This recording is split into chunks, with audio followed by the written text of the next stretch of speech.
Hello, this is Angela Batts from LIS 6120, Access to Information, and in this presentation we're going to be looking at atlases. To begin, we want to start thinking about what an atlas is. Atlases, very simply, are a collection of maps that are bound in a single volume. However, you should think of them as a collection of maps, statistics, and essays that inform on a topic, such as world atlases, which provide information about the world. What's interesting is the use of the word atlas to describe a collection of maps is allegedly derived from, according to the OED, or the Oxford English Dictionary, it's derived from a representation of Atlas supporting the heavens placed as a frontispiece to early atlases, and is said to have been first used in the 16th century. As the book notes, there are three different types of atlases. General world atlases, which contain maps and information about continents, nations, and cities, in addition to statistics about geological changes, such as earthquakes, geopolitical changes, and environmental changes, to name a few. These are characterized by the Times Comprehensive Atlas of the World and the Atlas of the World, published by Oxford University Press. Historical atlases, as the text notes, inform on boundary changes, military campaigns, exploration, and other topics related to geographical history. Some historical atlases include the National Geographic Historical Atlas of the United States and Barrington Atlas of the Greek and Roman world. And finally, there are thematic atlases, which explore a specific region or focus on a specific topic, including a state or religion, and this also includes road atlases, such as the Rand McNally Road Atlas. Other atlases of this type also include the National Atlas of the United States of America and Atlas of World Religions, also published by Oxford University Press. Some of the questions that these types of atlases answer are: where are the Channel Islands in relation to the United Kingdom and France, for a general world atlas? How far did the borders of the Roman Empire extend at the end of Caesar's reign, for historical atlas? And what highways do I need to take to travel from Cleveland, Ohio to Nashville, Tennessee, for a thematic atlas?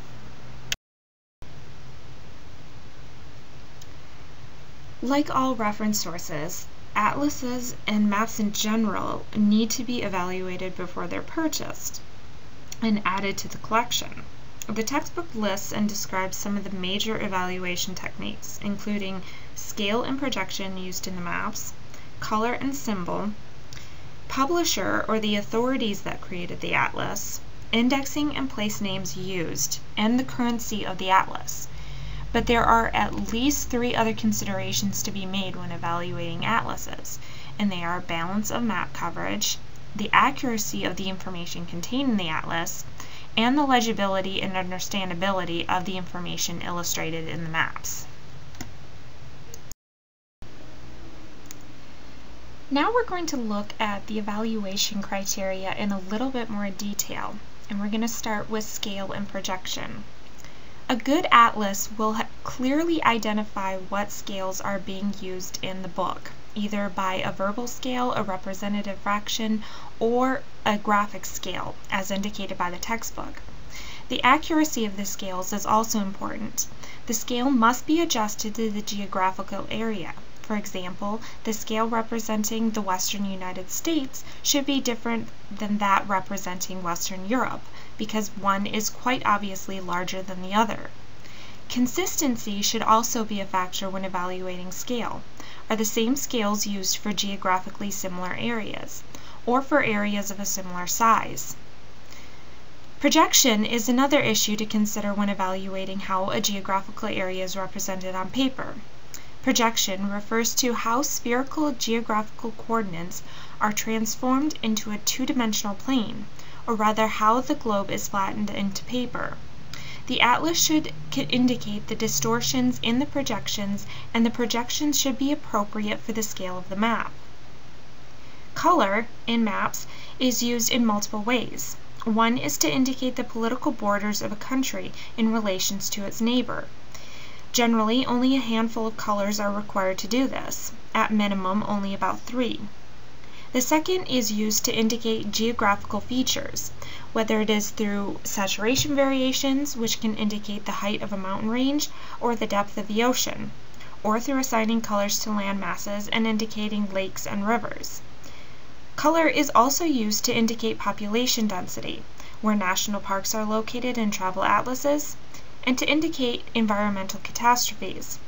Color is also prevalent for symbols, as varying colors need to be assigned to symbols to differentiate one from another. When evaluating colors, it is important to consider whether or not the colors are used appropriately. In a political map, are the colors varied enough that no two colors touch? On a physical map, are the color saturations varied enough to create clearly distinguishable features? And are the colors of symbols clearly identifiable against the colors used to identify nations or geographical features? Symbols are the images used to indicate where cities, highways, airports, and rest stops are located, among a lot of other features. A good atlas will have a symbol key to indicate what the symbols stand for, and the key will be clearly located and identifiable. The symbols should also be consistently used. Two cities of differing populations should be clearly indicated by the symbol used. Most importantly, though, it is the effectiveness of the symbols.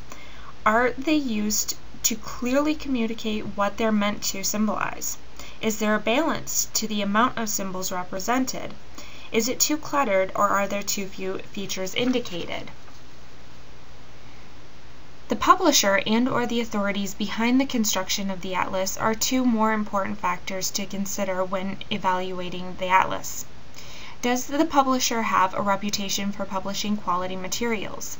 This is especially true in the field they're publishing in. For example, what is their reputation for publishing quality atlases? For example, the Rand McNally Road Atlas, having been published for so long, has a very good reputation and is highly recommended. But in addition to the publisher, the reputation of the authorities, or in this case the cartographers and others who are involved in the map-making process, is also very important. The authorities who worked on the atlas should also be specialized in their field. Indexing and place names are the next evaluation criteria. First of all, is there an index? There should be. What is the extent of the index? While the index cannot cover the entirety of the world, region, or subject, it should cover all major cities or features. What kind of information does the index include? It should obviously include the place names and page, but does it also include grid coordinates or latitude and longitude? In historical maps, the historical and modern place names should also be considered.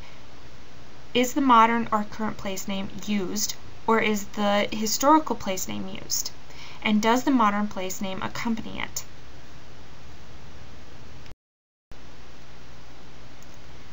Currency, as the textbook noted, is perhaps the most important factor when evaluating a geographical resource, especially so for a general world atlas and road atlases. We live in an ever-changing world. Political borders change, such as the creation of South Sudan last year, and environmental disasters occur, such as the Japanese earthquake, which shifted the country almost imperceptibly, also comes to mind.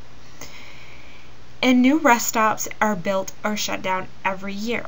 However, currency should not be the only rule when purchasing historical atlases or when weeding out a collection, as the data contained is still relevant. If a historical atlas is well created, it should be a valid source for decades. And the information contained in an older atlas is still relevant for historical information. As I noted, there are a few additional evaluation criteria that should be taken into consideration, and those include balance, accuracy, and legibility and understandability. Balance of the map coverage indicates whether or not all areas are represented and whether or not they are represented appropriately or evenly. Not all areas will receive the same treatment because multiple maps are covered in an atlas. However, all areas should be fairly treated. Some areas will be vague, however, such as China, because data is not always provided by the country for certain areas. Accuracy is important as a general rule for all reference sources, and it certainly applies to atlases and maps in general. The information contained in an atlas, whether it concerns the maps or the statistics included, or the essays that accompany many atlases, should have an accurate information. A case in point is the recently published Times Comprehensive Atlas of the World. Published in 2011, the Times made the extraordinary and misleading claim that since 1999, 15% of Greenland's ice cap had melted. This is not true. Scientists noted that while the ice in Greenland is melting, it is not melting that fast. The Times had to work quickly to repair this mistake, and they have since issued an accompanying insert, a map of Greenland, to accompany the atlas. However, this has been a blow to their reputation that many may consider in the future when considering purchasing a Times atlas. Again, accuracy is very, very important. Finally, there's legibility and understandability, which fit in many ways with what we've already learned about colors and symbols. Can the information, the colors, symbols, and place names be accurately understood? Are they clearly identifiable? Is the map too cluttered with information? Can the grids used to locate place names be clearly followed? Is the index easy to use? What about the essays contained? Are they appropriate for the atlas's audience? These are just a few questions to consider when thinking about the legibility and understandability of atlases. To conclude, we're going to examine some reference recommendations, including the Times Comprehensive Atlas of the World, published by HarperCollins, both a little bit about the 12th edition published in 2008 and the 13th edition published in 2011, the Barrington Atlas of the Greek and Roman World, published by the Princeton University in 2000, and the 2012 Road Atlas, published by Rand McNally this year.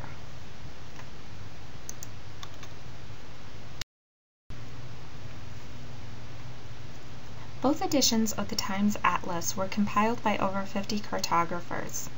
Both feature 320 beautifully illustrated color maps that use digital and satellite technology. The atlases both use 4 scales to represent geographical areas and contain an index of 200,000 place names with full geographical coverage, including page, grid assignments, and latitude and longitude. The 12th edition added 3,500 place name changes, and the more recent 13th edition added 7,000 place name changes. The 13th edition also includes the newly created South Sudan. However, as I already noted, the 13th edition encountered controversy over the statements about Greenland.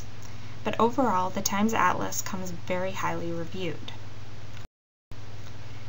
The Barrington Atlas of the Greek and Roman World is another highly reviewed and recommended historical atlas.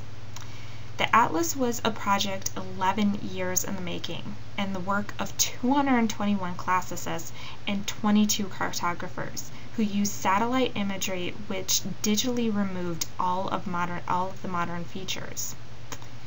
The atlas contains 99 full-color maps that use 2 primary and 2 secondary scale systems. The atlas also uses very clearly defined maps and map symbols and place names, in addition to both Roman and Greek place names, which are listed in the index, in addition to abbreviations for modern nations. The Rand McNally Road Atlas, published this year, has a long-standing tradition of quality road atlases, and this one is no different. The atlas features full-color maps for the United States, Canada, and Mexico, in addition to maps for 350 cities and 20 U.S. national parks. The atlas also features information about current road construction and mileage charts for 90 North American cities. Overall, this is one of the most highly recommended road atlases. And that concludes our presentation on atlases. If you have any questions, please feel free to ask.